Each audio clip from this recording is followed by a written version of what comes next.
Hola, ¿qué tal? Muy buenos días. Bienvenidos a esta emisión de Zacatecas, Memoria y Reflexión, un programa de la Secretaría General de Gobierno que a través de la Crónica del Estado le ofrece contenido sobre la historia de nuestro Estado.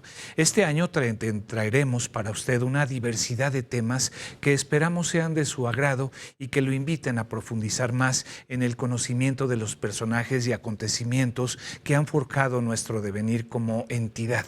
Hoy día, además de las investigaciones realizadas por los compañeros de la Crónica, nos acompañará la maestra Lucía de León, directora del Archivo Histórico de Guadalupe, Zacatecas, quien nos hablará sobre este recinto y los servicios que ahí se ofrecen. Le invito a ver también nuestra primera sección a cargo de María José Pérez Montelongo.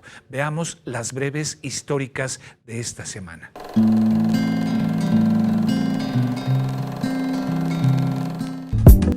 Buen día, Federico. En la sección Breves Históricas se mencionarán datos muy interesantes que han marcado a nuestro estado de Zacatecas. En el año de 1968, una comisión oficial partió de Zacatecas a la Ciudad de México para realizar las gestiones de exhumación de los restos del general Enrique Estrada, que se encontraban en el Panteón Francés, para luego trasladarlos a Zacatecas. El periodista zacatecano Guillermo C. Rubio Castorena dirigió el semanario de información, literatura y variedades Zacatecas Actual, director fundador del periódico independiente Provincia. Dejó inédita una historia de Zacatecas. En enero de 1910, la legislatura local autorizó al Ejecutivo del Estado para que realizara la erección de un monumento a la independencia nacional en la ciudad de Zacatecas. Un zacatecano fue gobernador de 6 estados de la República, entre ellos el Estado de México y Guanajuato, además de ser reconocido como héroe de la Batalla de Puebla. Su nombre, Felipe Berriozábal Basabe. En 1918 se aprobó la Constitución Política del Estado de Zacatecas, la primera carta magna del periodo postrevolucionario de la entidad. Informó para Zacatecas, Memoria y Reflexión, María José Pérez Montelongo.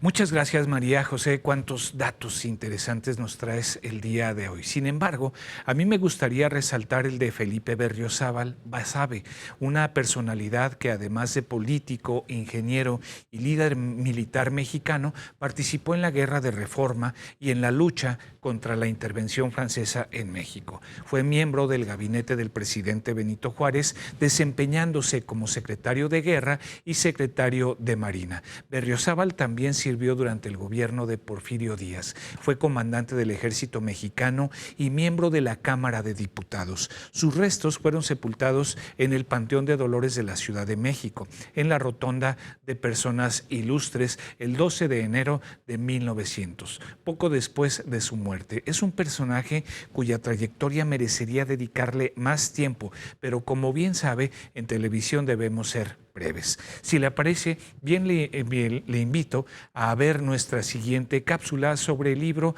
de la semana a cargo de Ana Murillo, quien nos ofrece una reseña de Memoria de nuestras raíces, una monografía de Tepechitlán.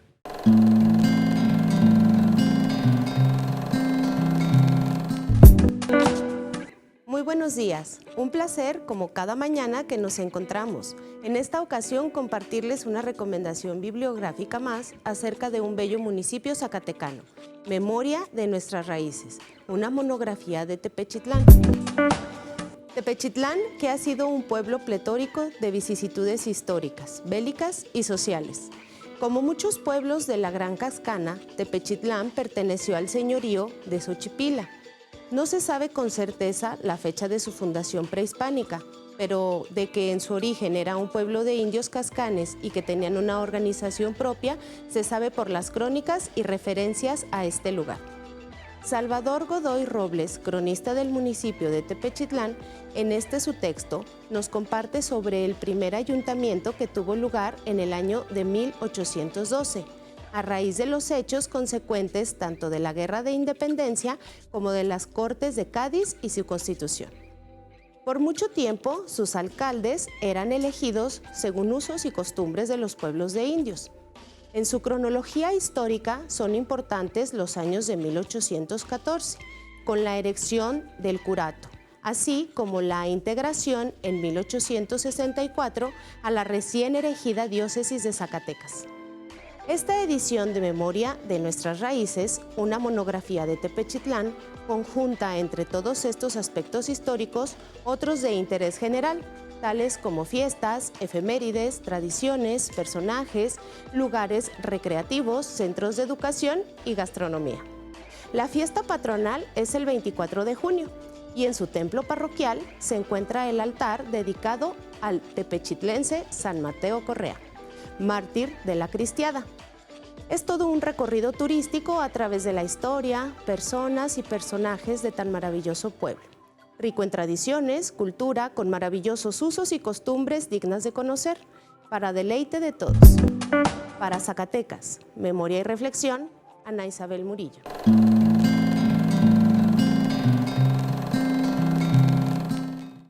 Muchas gracias por tu contribución, Ana. Y sí, si usted está interesado en consultar este libro, le esperamos en la Biblioteca de la Crónica del Estado, en un horario de 9 de la mañana a 15:30 por la tarde. Antes de irnos a nuestra siguiente pausa, permítame invitarle a que visite la página de Facebook de la Crónica del Estado, en donde usted podrá estar al día de las efemérides y de nuestros eventos. Vayamos a la pausa y enseguida continuamos.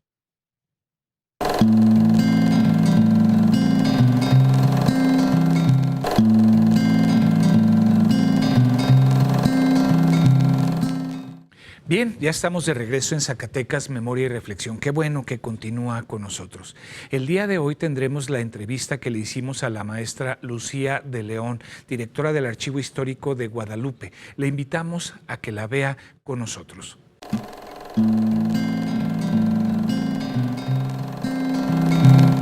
Bien, gracias por continuar con nosotros en Zacatecas, Memoria y Reflexión. Y bueno, esta mañana se encuentra con nosotros y le agradezco infinitamente su presencia a la maestra Lucía Paulina de León Alonso. Ella es la directora del Archivo Histórico del municipio de Guadalupe. Y bueno, pues siendo Guadalupe un lugar con un legado histórico pues importantísimo, vale la pena hablar de este repositorio que se encuentra por allí en el vecino municipio de Guadalupe, pues que ya ni somos tan vecinos, ya prácticamente somos conurbados, ya estamos unidos. Y bueno, maestra, gracias por tu visita, gracias por estar en esta ocasión con nosotros, que nos platiques sobre el archivo histórico, qué encontramos, dónde se encuentra, cuáles son los horarios, quiénes pueden visitarlo, todos estos detalles. Muchas gracias por la invitación de parte del equipo del Archivo Histórico del Ayuntamiento de Guadalupe y del Ayuntamiento de Guadalupe. Como dices, pues bueno, es un espacio, el Archivo Histórico, donde resguardamos documentos que son evidencia del origen de la institución. Muchas personas tienen la duda cuando acuden o niños de escuelas, ¿qué es un archivo? Entonces siempre trato de explicarles primero para que entiendan lo que es. Pues ya les decimos a los niños, pues un archivo es un documento que se genera en una institución en el ejercicio de sus funciones. Entonces, todas las instituciones, escuelas, hospitales, van generando documentos a lo largo de su historia, del ejercicio de sus funciones.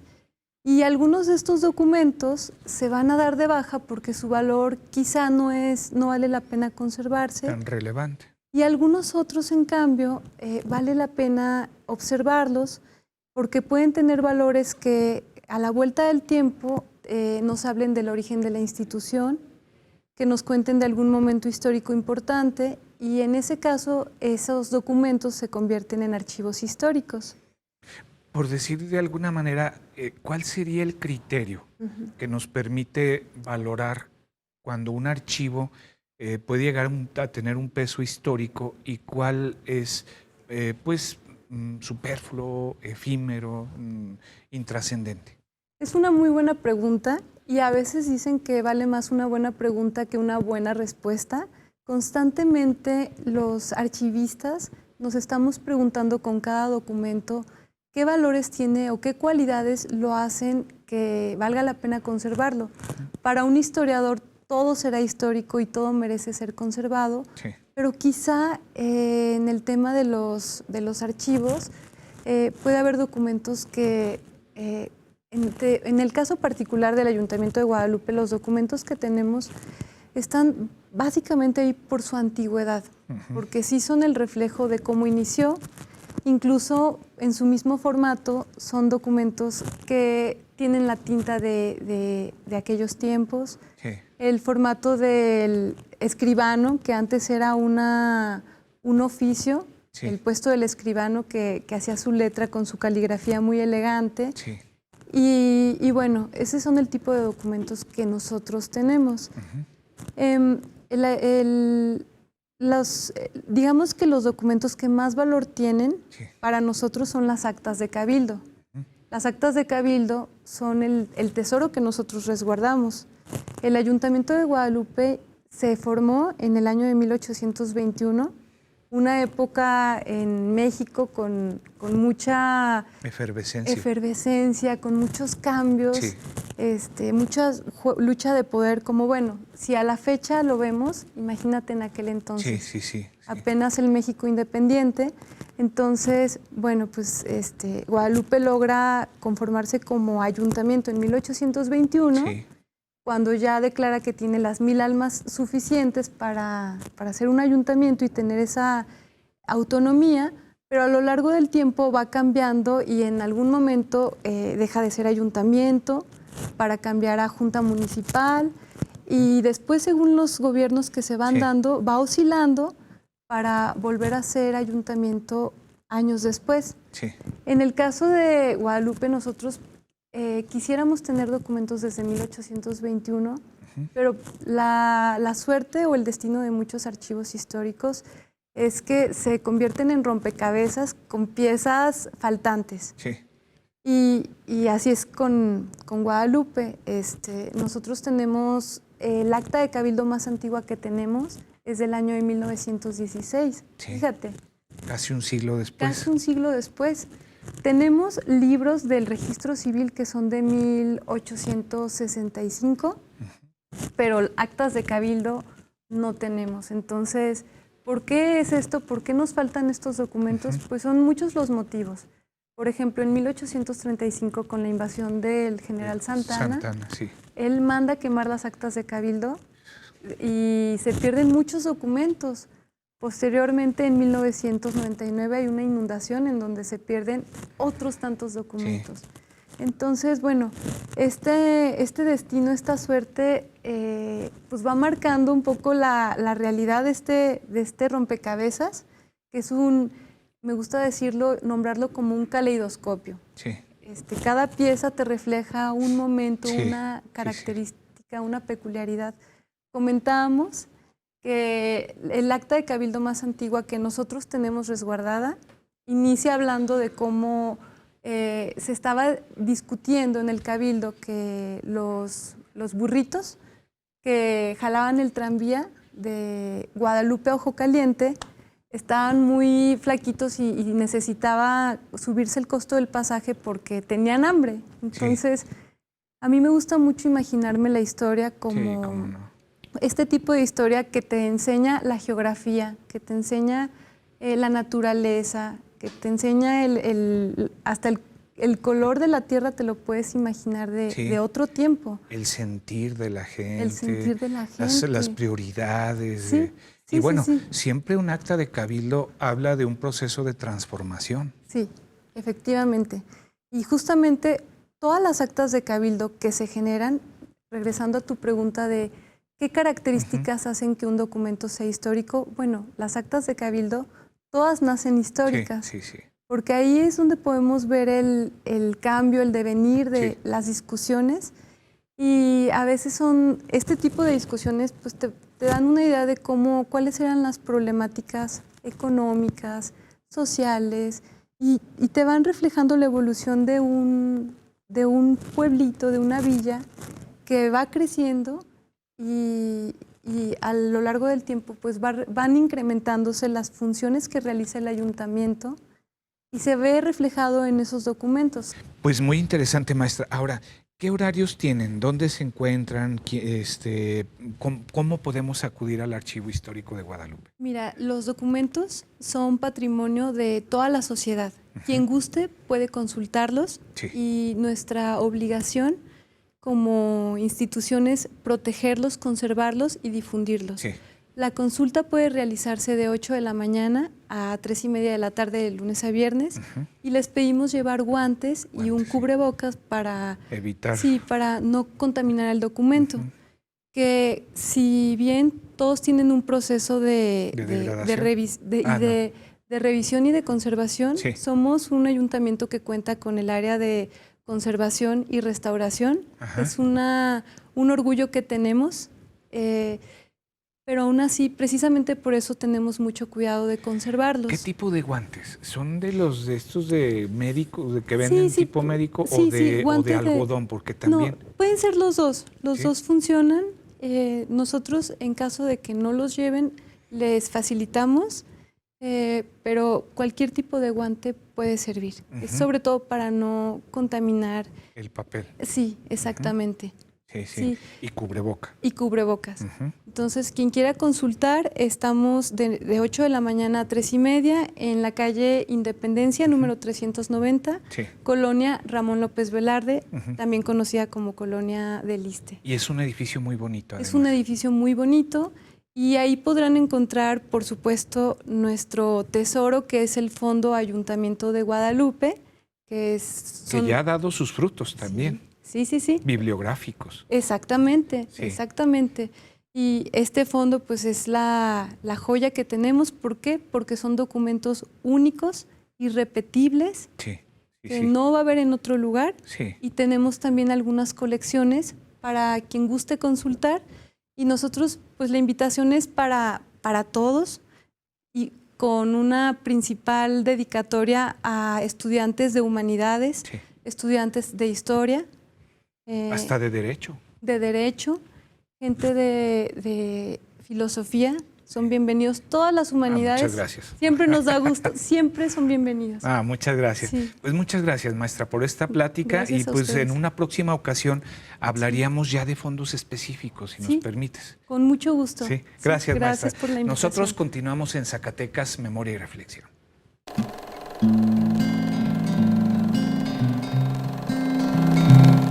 Interesante todo lo que nos platica la maestra Lucía de León, pero ¿qué le parece si vamos a conocer más de nuestros personajes históricos zacatecanos con la siguiente sección, el personaje de la semana, a cargo de Cindy Espinosa, quien nos platica de José María Cos y Pérez, un hombre docto que se destacó en el bando insurgente desde el inicio del movimiento de la independencia de México.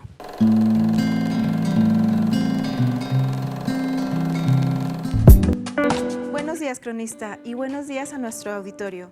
El día de hoy me complace presentarles a un excelente personaje de nuestro estado, José María Cos y Pérez.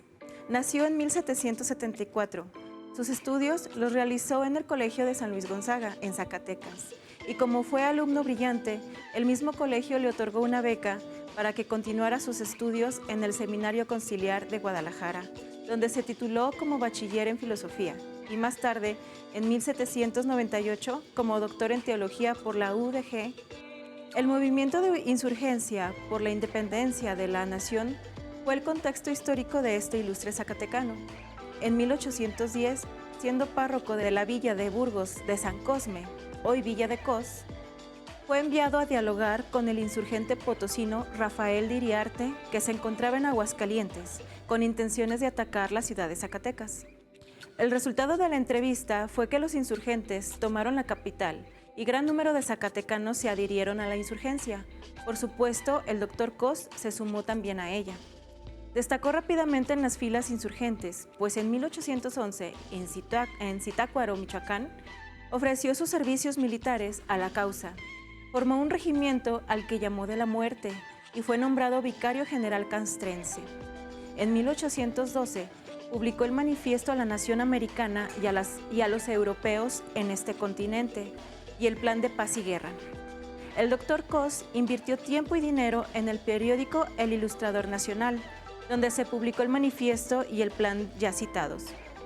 En estos documentos expuso sus propuestas de conciliación al virrey para no llegar al extremo de las armas, o en su defecto, proponía las reglas de la guerra para evitar la violencia excesiva entre americanos y españoles.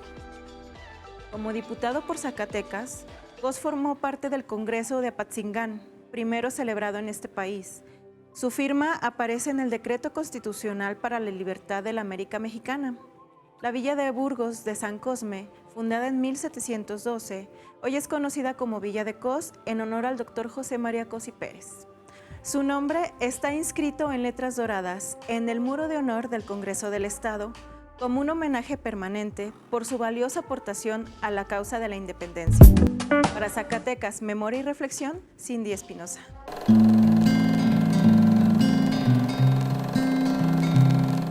Bien, muchas gracias Cindy por esta colaboración, un hombre que dejó un gran legado político para nuestro país. Ahora veamos la siguiente cápsula con Alfredo Zapata, quien se acaba de incorporar a este equipo. Bienvenido y veamos qué nos ofreces en la siguiente cápsula.